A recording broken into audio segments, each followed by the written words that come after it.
Voilà, on est en direct sur les Champs-Élysées suite au blocage des Gilets jaunes. On est sur un endroit assez symbolique puisque une bande de Gilets jaunes s'est posée devant la boutique Orange qui a commencé à être vandalisée. Face à un groupe de manifestants qui serait plutôt pour aller braquer la boutique et éventuellement récupérer les portables. C'est ce qu'on a compris là depuis quelques minutes. On est sur une ambiance beaucoup plus détendue, en tout cas que les dernières manifestations de Gilets jaunes. Moins de manifestants, mais en même temps plus déterminés. Pour l'instant, c'est assez pacifique, sauf que depuis évidemment quelques minutes, depuis 1 heure environ, les populations issues des banlieues ont commencé à arriver, donc on part sur une situation de plus en plus tendue. Il y a des barrages filtrants de part et d'autre qui empêchent les manifestants d'arriver armés ou d'arriver en tout cas avec de quoi se protéger efficacement des gaz lacrymogènes. Donc il y a une vraie volonté de la part des forces de l'ordre de juguler au maximum la manifestation. On parle de plus de 300 interpellations qui sont arrivées ce matin. Alors, ce qui est assez intéressant, c'est que 300 interpellations, mais néanmoins, on nous informe depuis une personne du barreau de Paris qui nous informe qu'une cinquantaine seulement de manifestants ont été déférés pour le moment.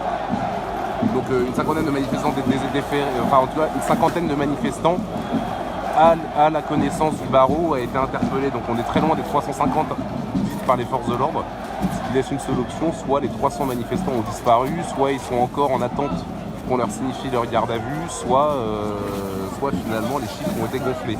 Là pour l'instant il y a un groupe de jeunes qui commence à arriver vers la boutique Orange. Il y a une vraie volonté de casser. Il y a une vraie volonté de commencer à casser. Là ils arrivent, ils commencent à faire pression sur les gilets jaunes pour entrer dans la boutique Orange et pour tout péter. Partage sans masque, évidemment. Voilà, donc là concrètement ça commence à être tendu. Il y a des manifestants qui sont absolument pas des gilets jaunes qui veulent rentrer dans la boutique Orange pour tout péter et des gilets jaunes qui leur expliquent que ça va pas être possible. Voilà, ça commence à se taper. Arrête-toi! Je t'ai dit tout à l'heure! T'es con ou quoi? Je t'ai dit quoi?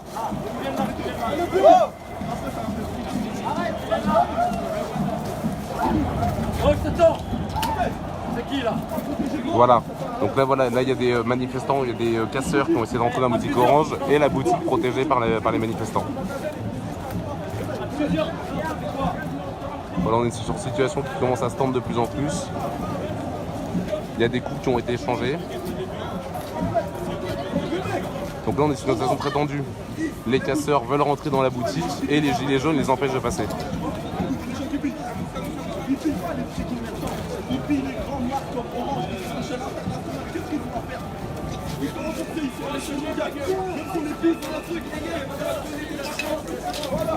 Allez les gars, voilà rentrer les gars!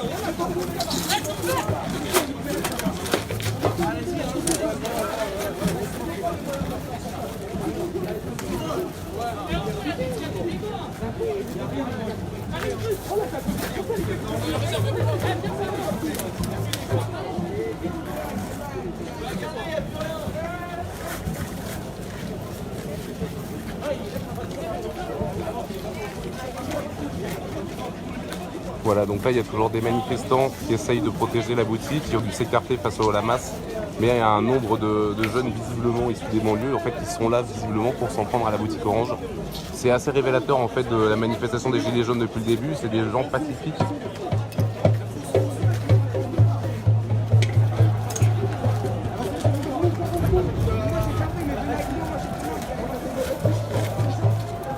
Ton téléphone.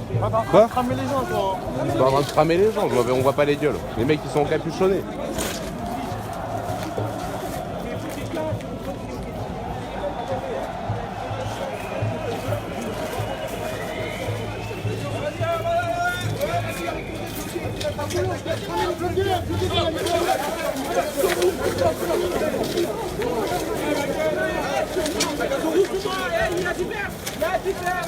Mon gars, bouge-toi, mon gars! Déjà, si tu dégages, les gars, ça va. C'est un gros là! Regarde, j'essaie de se passer. Il est gros, Voilà, donc ça rentre dans la boutique Orange. Et ça va tout casser, on va s'éloigner un petit peu.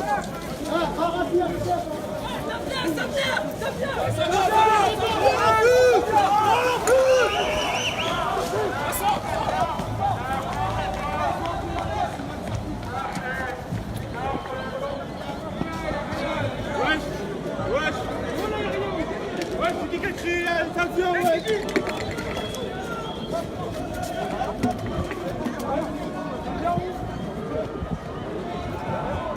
Voilà, donc il y a eu des produits dérobés dans la boutique Orange.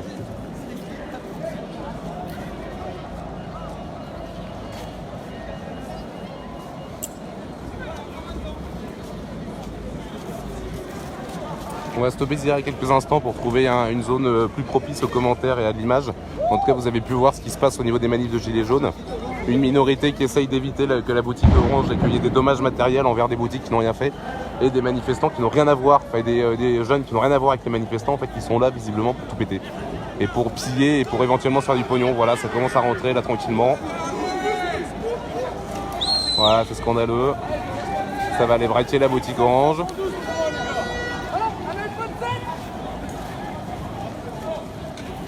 Voilà. Voilà, ça va rentrer, ça va piquer des téléphones. Tout va bien.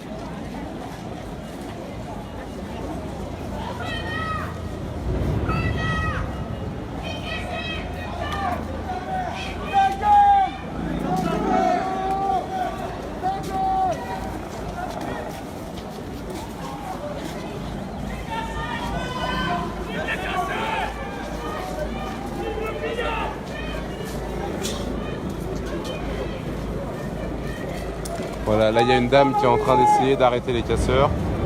L'autre qui repartent avec du matos. Voilà, bien sûr, ça attire les médias.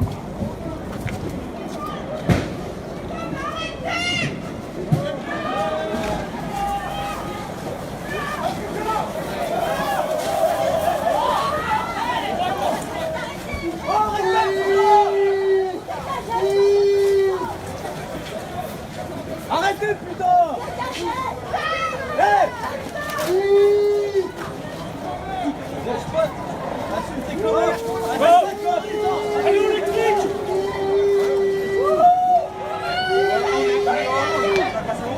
Voilà, donc les grenades sont en train de tomber pour disperser les manifestants.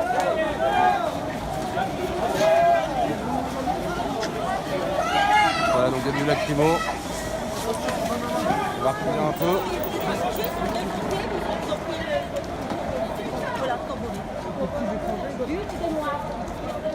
Voilà, donc toujours les mêmes qui sont là pour foutre la merde, qui n'en ont rien à foutre de la manifestation.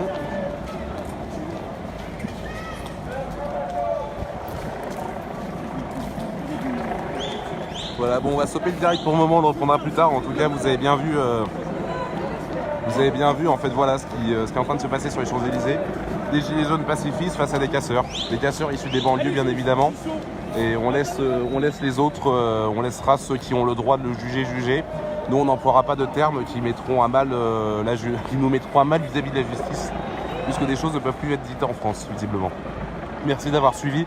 On se retrouve dans quelques instants pour la suite. Vous étiez devant la boutique Orange sur les Champs-Élysées, boutique Orange qui s'est fait donc casser par des gilets jaunes. Vous étiez présent, vous avez essayé d'empêcher cette casse. Expliquez-nous déjà qui était en face de vous ce moment-là.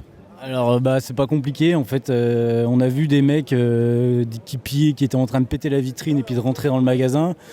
Donc on s'est interposé avec des gilets jaunes. De toute façon, on a vite vu que les gars qui pillaient, c'était pas des gilets jaunes, hein, clairement. On a essayé de discuter avec eux, de leur expliquer qu'on n'était pas là pour ça. Bon, les gars, ils avaient pas l'air de bien comprendre ce qu'on voulait leur dire. Donc au final, on a campé là avec quelques gilets jaunes, un quart d'heure, 20 minutes, histoire d'apaiser le truc. Mais bon, les mecs, ils attendaient derrière, ils attendaient qu'on se barre. Donc au final, ça n'a pas donné grand-chose. On a essayé de faire ce qu'on a pu. Et puis voilà, on a essayé de limiter la casse, quoi. C'était qui si c'était pas des gilets jaunes ? Ouais, c'était qui ?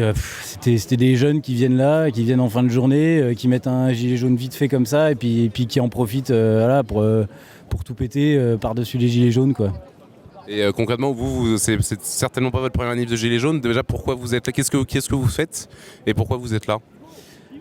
Nous, on est là pour essayer de foutre la pression au gouvernement. Je pense qu'il y a beaucoup de choses qui doivent changer. On peut plus continuer comme avant. Les gens ressentent trop d'injustice dans notre pays. Ils ont besoin de comprendre pourquoi on fait ça. Les taxes, elles doivent baisser. C'est toujours les mêmes qui doivent payer. Donc je pense voilà, c'est une question de justice sociale qui doit être posée sur la table et il faut que tout le monde puisse en discuter. Aujourd'hui, à l'heure d'Internet, c'est facile de faire des référendums sur Facebook ou ailleurs. Voilà, un peu de démocratie participative, je sais pas. Moi, je suis pas un crack en politique, mais il y a certainement des choses qui peuvent être faites, quoi. Justement, vous faites quoi dans la vie typiquement pour être là aujourd'hui ? Moi je suis menuisier, donc voilà, je suis dans le Jura, donc je suis pas à mon compte, je suis ouvrier, voilà, donc je suis pas parmi les plus diminués, je suis pas miséreux, il n'y a pas de souci, je gagne bien ma vie, mais voilà, je pense qu'on est là parce que tous les gens qui sont ici autour de nous, ils sont comme nous, ils vivent la même chose que nous au quotidien et on est là pour se soutenir, quoi.